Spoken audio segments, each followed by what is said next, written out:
Buenos días, queridos amigos que nos acompañan cada 8 días en este seminario sobre demonología. El día de hoy, y continuando con la exposición que veníamos haciendo desde la demonología bíblica, eh, habíamos visto, habíamos incurrido de pronto en los orígenes de el concepto bíblico de la demonología. Y habíamos visto básicamente tres visiones que había en el mundo que evidenciábamos que eran equivocadas, que eran erróneas dentro de la perspectiva que había enmarcada precisamente en el contexto bíblico. Veíamos, por ejemplo, una visión que era humanista, vimos una visión animista y por último estuvimos hablando de una visión astral y vimos que cada una de ellas tenía una serie de vicisitudes y de puntos que no solo eran diferentes al planteamiento de la demonología bíblica, sino que en algunos casos eran contrarios.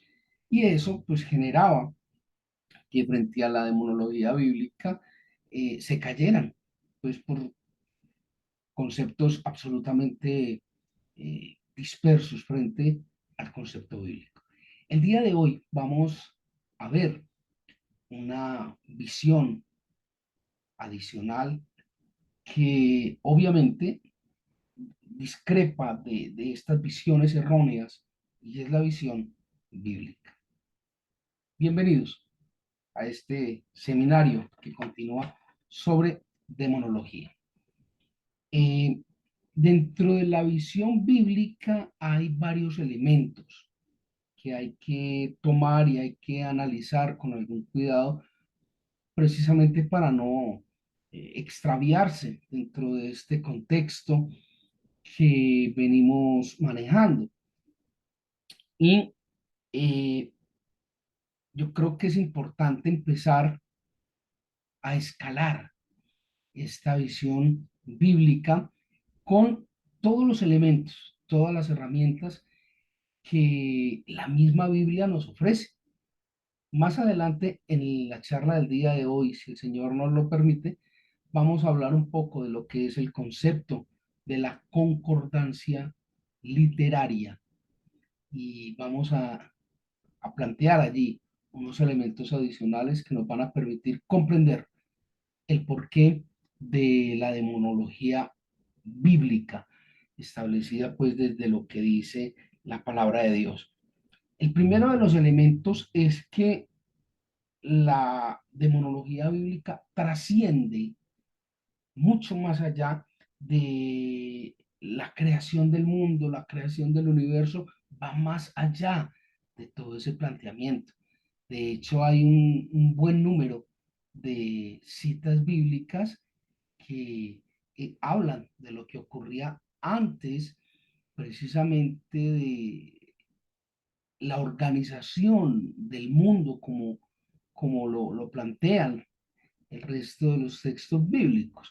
Entonces, ese es un punto muy importante y es que la Biblia trasciende a toda interpretación y a todo planteamiento, incluso antes de la condición actual del mundo. El segundo es que la Biblia, y por supuesto, así ha de ser, eh, plantea de continuo la majestad y el poderío absoluto de Dios como dueño, señor y creador de todas las cosas. Entonces, ese es un punto muy importante. Ahora bien, que si alguien manifiesta, pero es que yo no creo en Dios, pues entonces, aquí vamos, pues, ¿sí? O sea, si no cree en Dios, no cree en la Biblia, pues entonces, ¿qué sentido tendría estudiar la demonología desde el punto de vista bíblico? O sea, ¿para qué se va a poner a estudiar una cosa que que usted personalmente piensa de plano que es una mentira. No tiene mentira. Nadie pues invierte su tiempo en estudiar cosas que no son ciertas. Diría yo, pues no sé.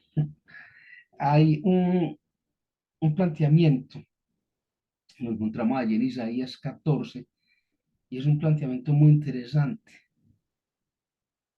y es todo lo que fue la rebelión de Satanás, la caída de Lucero.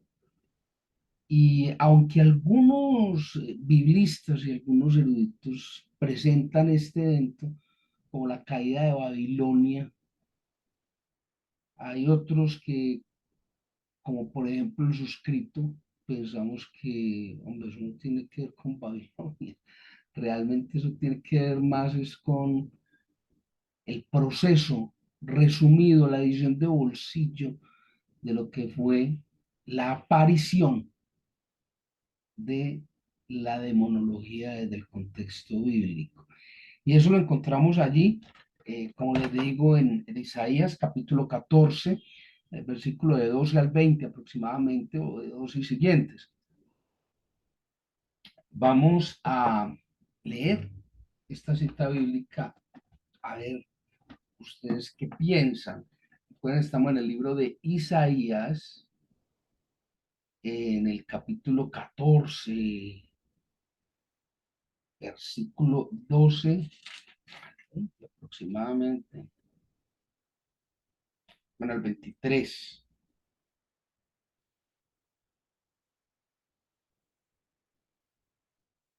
Bueno, de pronto un poco antes. Vamos allí. Sí, desde el 12 está bien. Del 12 al 23, concretamente, de Isaías, donde el capítulo hace referencia al escarnio contra el rey de Babilonia, pero desde el punto de vista de la profecía bíblica, hay que empezar a contextualizar quién es en ese momento ese rey y quién es esa Babilonia. ¿Sí? Puntos que no vamos a entrar a discutir el día de hoy. Previamente, pues habíamos establecido todos estos parámetros dentro de nuestro seminario de profecía bíblica. Entonces, tomo la lectura del libro del profeta Isaías, del capítulo 14 y desde el versículo 20, perdón, 12 al 23, como mi texto guía lo tomo de la versión Reina Valera, y tomar el que ustedes estén prudentes, es básicamente el mismo. Dice, ¿cómo caíste del cielo, oh lucero hijo de la mañana? Cortado fuiste por tierra, tú que debilitabas a las naciones. Tú que decías en tu corazón, subiré al cielo, en lo alto, junto a las estrellas de Dios, levantaré mi trono y en el monte del testimonio me sentaré a los lados del norte, sobre las alturas de las nubes, subiré y seré semejante al Altísimo. Aquí en este semejante al Altísimo, vale la pena hacer una acotación que se encuentra ahí en Génesis 3 cuando la serpiente seduce a Eva y le dice, ¿sabe Dios que el día que probéis del fruto del árbol del bien y del mal, seréis semejantes a Dios? Entonces ahí hay una cosa, hay una relación íntima en todo el contexto. Continúo. Mas tú derribado eres hasta el Seol, a los lados del abismo.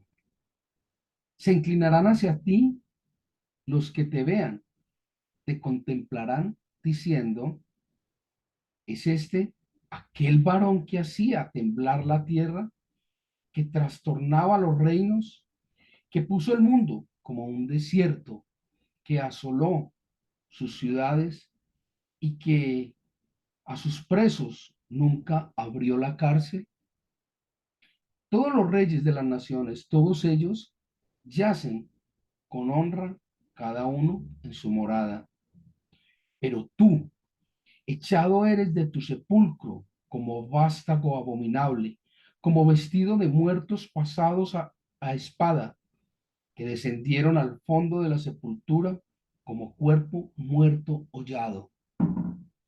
No serás contado con ellos en la sepultura, porque tú destruiste la tierra, mataste a tu pueblo. No será nombrada para siempre la descendencia de los malignos. Preparad sus hijos para el matadero, por la maldad de sus padres.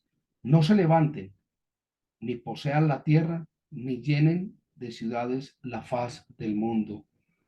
Porque yo me levantaré contra ellos, dice Jehová de los ejércitos, y raeré de Babilonia el nombre y el remanente, hijo y nieto, dice Jehová, y la convertiré en posesión de erizos y en lagunas de agua, y la barreré con escobas de destrucción, dice Jehová de los ejércitos. Allí pues vemos una descripción muy clara de todo ese proceso de caída y las condiciones que envuelve esta caída de Lucero, ¿sí? Y como les decía, ya habría que entrar pues en otros detalles en los que, como reiteraba, incurrimos tiempo atrás en nuestro seminario de profecía bíblica, hace aproximadamente un año y medio. Entonces no vamos a entrar pues como a discutir, hombre, si era Babilonia, si era el rey, si era... No, el concepto y por eso hacía la salvedad desde la óptica de quien les habla y fundamentado en estudios serios de la palabra, hace referencia a la caída de Satanás, al descenso de Lucero como hijo creado de Dios a el marco terrenal y a la destrucción del mundo. Bueno, eh, establece también este aparte, el surgimiento, el nacimiento como tal del concepto de la demonología bíblica. Allí surge pues con la caída de Lucero, que establece Isaías 14, que acabamos de leer. Hay otro punto que es totalmente relevante dentro de este contexto de la demonología bíblica y dentro de esta cosmovisión que se plantea allí, inherente a ello, y es que todo fue creado perfecto y bueno. Y eso pues lo vemos allí claramente en el texto de Génesis 1.1, Génesis 1.2 adelante. Está la creación del mundo donde dice que el Espíritu de Dios se movía libre y donde después de cada creación, de separar los cielos, la tierra, de poblar los animales, de los frutos, de la creación del hombre, está allí. O sea, es un tema bien interesante, y es que fue Adán el primer hombre, o no, porque es que allí en Génesis 1, creo que es 1.7, habla de la creación del hombre. Y entonces lo que dice Génesis 2, ¿qué? ¿No? Es, Adán fue el primer hombre con espíritu y sopló aliento de vida y fue el hombre un ser vivo. Entonces habla de que fue vivo espiritualmente, ¿sí? No habla de la vida carnal o material, pues como han pretendido algunos, pues manipularnos con el concepto, ¿no? Adán fue el primer hombre con espíritu y eso tiene alguna trascendencia más adelante. Entonces, si nosotros nos fijamos retomando todo lo que dice Génesis 1 después de la creación, cierra con la frase, y vio Dios que era bueno en gran medida, o que era perfecto y era bueno en gran medida. Y eso da una especial trascendencia a las cosas. Voy a tomar aquí de la Biblia, del texto de Génesis, ¿sí? Eh, Génesis 1, para entrar pues en el mayor contexto posible sobre lo perfecto y bueno de la creación de Dios, que eso ya pues no da lugar a, a una connotación buena. Eh, Dice pues la Biblia, juntos en la que está, llamó Dios a la tierra, una excepción. Dice allí en el versículo 12 que después de toda esta hora dice, y vio Dios que era bueno, ¿sí? Y más adelante establece que toda la creación fue hecha para gloria de Dios, alabanza de Dios. Entonces eso nos lleva a un punto que yo pensaría que es estratégico, y es que de igual manera, cuando Lucifer fue creado, y por eso Isaías 14 dice, hijo de la mañana, de hijo de Dios, eh, era creación de Dios y fue creado bueno. Hay que entrar un poco más allá en el contexto de por qué, y la Biblia lo dice muy claro, por qué, entre comillas, se torció Lucero y surge Lucifer, más adelante pues llamado Satanás, el diablo, pues, y allí vemos un reflejo muy claro en Isaías. Vamos por favor a Jeremías capítulo 4. Jeremías capítulo 4, y allí en Jeremías capítulo 4 vamos a leer del versículo 23 al 26 y vamos a ver una cosa muy interesante sobre esta perfección en la que venimos hablando y de esta condición de buenura, si cabe pues la palabra, ¿no? Perdón, estamos allí en Jeremías 4, versículo 23 al 26, y dice allí, en la versión Reina Valera, miré la tierra y he aquí que estaba asolada y vacía, y a los cielos, y no había en ellos luz. Miré a los montes y he aquí que temblaban, y todos los collados fueron destruidos. Miré y no había hombre, y todas las aves del cielo se habían ido. Miré y he aquí el campo fértil era un desierto, y todas las ciudades eran asoladas delante de Jehová, delante del ardor de su ira. Y hablamos de esa perfección porque fue precisamente esa obra de Satanás la que cierra ese ciclo de perfección, ese ciclo de buenura de la obra de Dios. Y eso tiene un elemento muy importante, y es que le da plena contundencia a todo el evento. Y es el hecho de que con esto que acabamos de leer se cierra ese ciclo del planeta y de la vida como lo conocemos. Entonces, he ahí la perfección de la palabra. El ciclo se cierra y toda la Biblia habla de eso. Entonces uno va y consulta Mateo 24, consulta Apocalipsis, consulta Daniel y se empieza a dar cuenta de que es que todo lo que estamos viendo hoy en día, toda esta condición degradante de la sociedad y de la especie humana, la destrucción sistemática del planeta a costillas de los intereses financieros y monetarios de algunos cuantos, ya está escrito. He ahí el tema de la perfección de la palabra.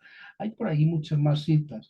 Por ejemplo, está una en Ezequiel, interesante, está en Ezequiel 28, creo.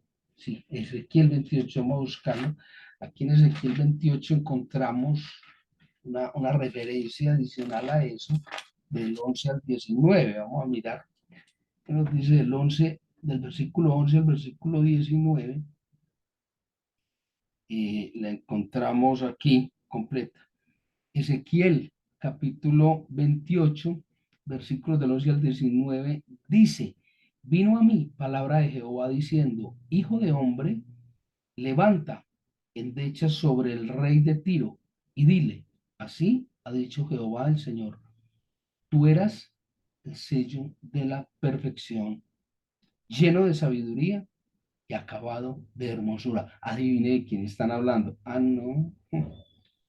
El Edén, en el huerto de Dios, en el Edén, en el huerto de Dios estuviste.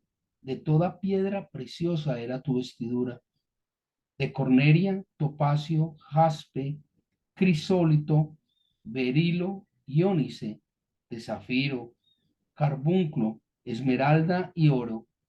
Los primores de tus tamboriles y flautas estuvieron preparados para ti en el día de tu creación. Tú, querubín grande y protector, yo te puse en el santo monte de Dios. Allí estuviste en medio de las piedras de fuego, te paseabas. Perfecto eras en todos tus caminos desde el día que fuiste creado hasta que se halló en ti maldad. A causa de la multitud de tus contrataciones, fuiste lleno de inequidad y pecaste. Por lo que yo te eché del monte de Dios y te arrojé entre las piedras del fuego, oh querubín protector. Se enalteció tu corazón a causa de tu hermosura, corrompiste tu sabiduría a causa de tu esplendor, y yo te arrojé por tierra. Delante de los reyes te pondré para que miren en ti. Con la multitud de tus maldades y con la iniquidad de tus contrataciones, profanaste tu santuario. Yo pues saqué fuego de en medio de ti, el cual te consumió y te puse en ceniza sobre la tierra a los ojos de todos los que te miran. Todos los que te conocieron de entre los pueblos se maravillarán de ti. Espanto serás y para siempre dejarás de ser.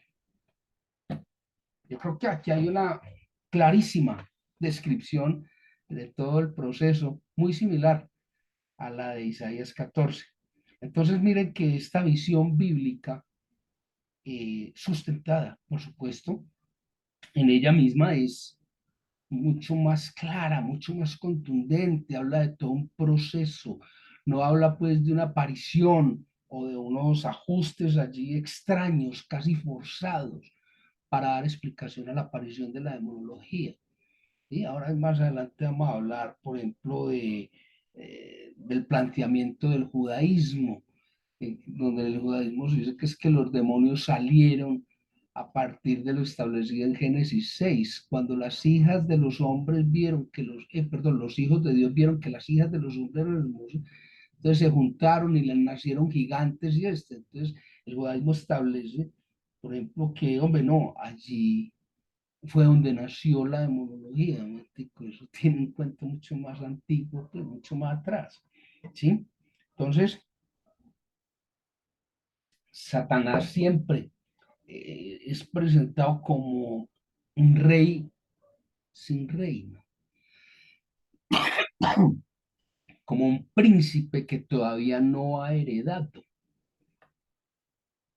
Y esto es una visión muy interesante, lo encontramos allí, citamos a Mateo 24, y Mateo también habla del tema en Mateo 12, lo podemos pues, referenciar en Mateo 12, del 24 al 26, ¿sí? En el Evangelio según Mateo.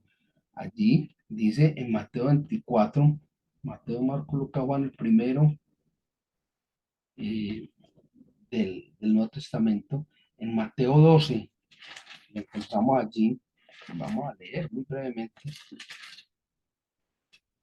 Mateo 12, el 24 al 26 dice, mas los fariseos a los le decían, este no echa fuera a los demonios sino por Belcebú, el príncipe de los demonios. Sabiendo Jesús los pensamientos de ellos, les dijo, todo reino dividido contra sí mismo es asolado, y toda ciudad o casa dividida contra sí misma no permanecerá. Y si Satanás echa fuera a Satanás contra sí mismo, está dividido.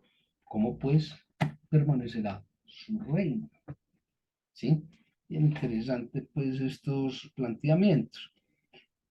Ahí hay un tema que se ha prestado a unas discusiones teológicas muy tenaces y es algo que en algunos apartes he citado y he traído a colación, y es que el caso de Satanás es el caso de una persona que conoció de primera mano la palabra de Dios y conoció a Dios y conoció la verdad, pero no permaneció en ella.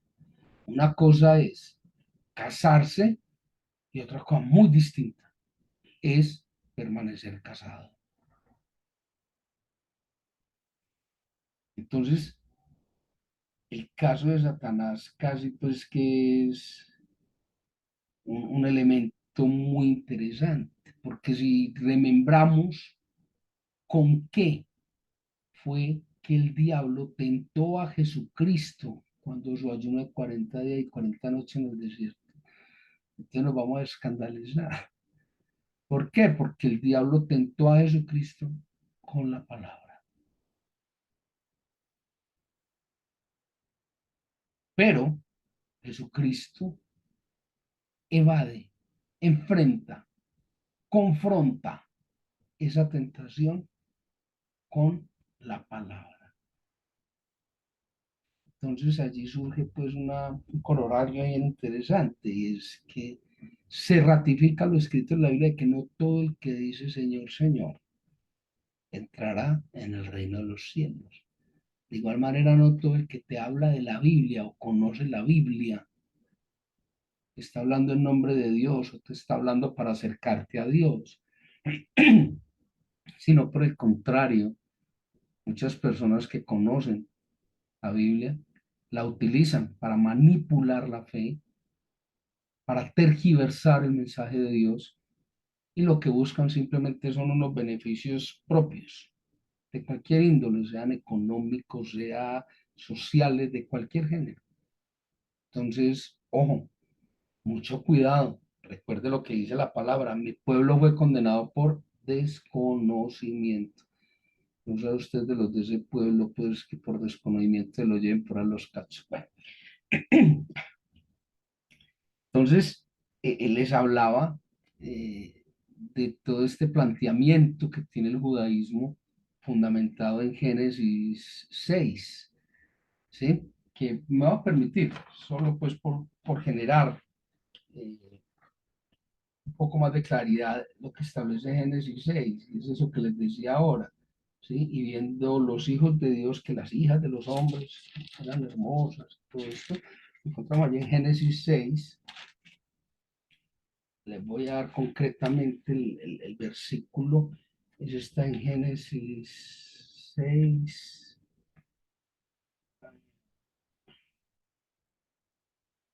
vamos a mirar, Génesis 6, creo que está ahí al principio, dice, la maldad de los hombres, Génesis 6. Aconteció que cuando comenzaron los hombres a multiplicarse sobre la faz de la tierra y les nacieron hijas, que viendo los hijos de Dios, que las hijas de los hombres eran hermosas, tomaron para sí mujeres, escogiendo entre todas. Y dijo Jehová, no contendrá mi espíritu con el hombre para siempre, porque ciertamente él es carne, mas serán sus días 120 años. Había gigantes en la tierra en aquellos días y también después que se llegaron los hijos de Dios a las hijas de los hombres, les engendraron hijos.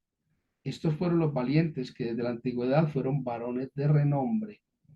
Y vio Jehová que la maldad del hombre era mucha en la tierra y que todo designio de pensamientos del corazón de ellos era de continua en su mente el mal. Entonces, allí vemos lo que el judaísmo en algunas de sus corrientes establece como el origen de la demonología.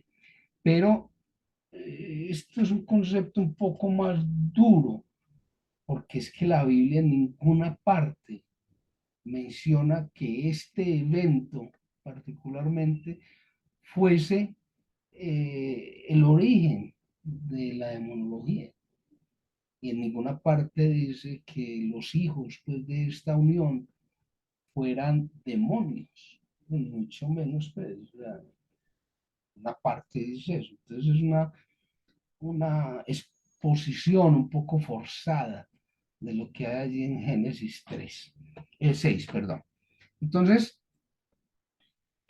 hay dos puntos adicionales a todo esto, ya entrando en la recta final de nuestra charla del día de hoy, y es la superioridad de ese planteamiento que, como les decía al principio, yo no puedo pretender desde un punto de vista egoísta, haciendo alarde de mi ignorancia, allí en medio de una orgía de neuronas incontroladas, yo no puedo asumir que yo creo en Dios, pero no creo lo que dice la Biblia. Entonces allí, pues, entonces estamos generando es un Dios de bolsillo, un Dios que se adapta a las necesidades mías, pues nada más descabellado y salido, pues, de los principios de la teología que esto, ¿sí? De hecho, hay un elemento, y les decía, el de la concordancia literaria, que hace referencia a esa cuánto se parece un texto original, o sea, un manuscrito confrontado con un libro editado al cabo de los años.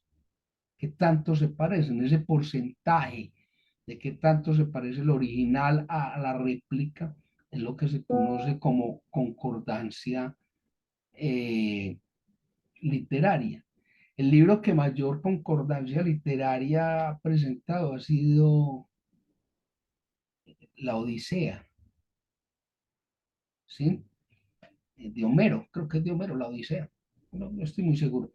La Odisea tiene una concordancia como del 90%, seguido del Quijote de la Mancha de Miguel de Cervantes Saavedra, donde el Quijote tiene una concordancia cercana al 89, algo así, por ciento. Y es por la adaptación lingüística que había de ese español casto, de ese español vasto que manejaba Miguel de Cervantes. Entonces hay que hacer una serie de adaptaciones lingüísticas para hacer comprensible el texto al día de hoy. Pero la Biblia eh, tiene una concordancia del 99.2%. Es decir, si nosotros vamos en este momento a una librería cualquiera, a cualquier librería del mundo, y compramos una Biblia y la comparamos con los escritos originales, los manuscritos de la Biblia, vamos a encontrar que paran en un 99.8, 99.7.9%. O sea, estamos hablando de un texto que básicamente es legítimo. ¿Sí? Oiga, ¿y de dónde sacaron los libros originales? Pues permítame decirle que también hablamos de eso en uno de nuestros seminarios y hablamos de los rollos muertos, de los rollos del Mar Muerto, en las cavernas de Qumran, en Irán, donde se encontraron todos los manuscritos de lo que hoy se conforma como la Biblia y muchos más. Y eso tiene una historia cuando hablábamos en otro seminario sobre las versiones de la Biblia y la legitimidad de la Biblia como texto inspirado por Dios, donde entre el primer libro, Génesis, y el último libro, Apocalipsis, había cerca de 2000 a 2400 años. Luego era imposible que Moisés, como autor del Génesis, se conociera o pudiera hablar con Juan, autor de Apocalipsis. Sin embargo, desde Génesis hasta Apocalipsis no existe una sola contradicción. El hilo de los 66 libros o de los 72, como quiera, según la versión, es absolutamente coherente. Entonces estamos hablando de un texto que básicamente es legítimo y que a pesar de tener 40 autores, 2.400 años de distancia, de haber sido escrito en 3, 4 idiomas, eh, no tiene ninguna incoherencia. Entonces hay una pregunta que a mí me suena que es muy estúpida y es que, pero es que la Biblia le escribieron hombres, por supuesto. Era imposible que le escribieran pingüinos o que le escribieran jirafas. La Biblia fue escrita por hombres, 40 para ser exactos, de diferentes culturas, diferentes idiomas, diferentes sociedades, pero fue toda inspiración de Dios. Y ahí es cuando cae el palo y mata al hombre. O sea, la gente no escribió lo que le pareció, lo que le dio la gana. La gente escribió lo que Dios dijo, habló a través de ellos, que es diferente.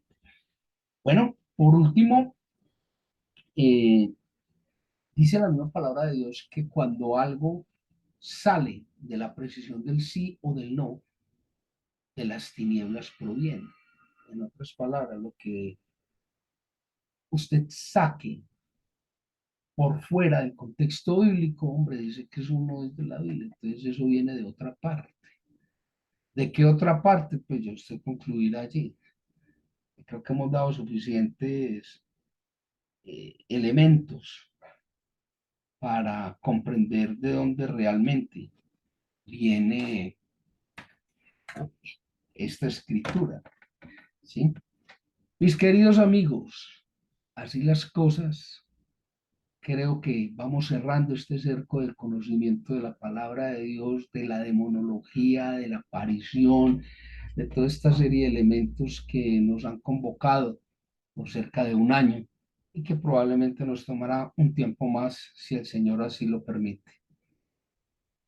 Recuerden, no vaya a ser que seamos destruidos por desconocimiento.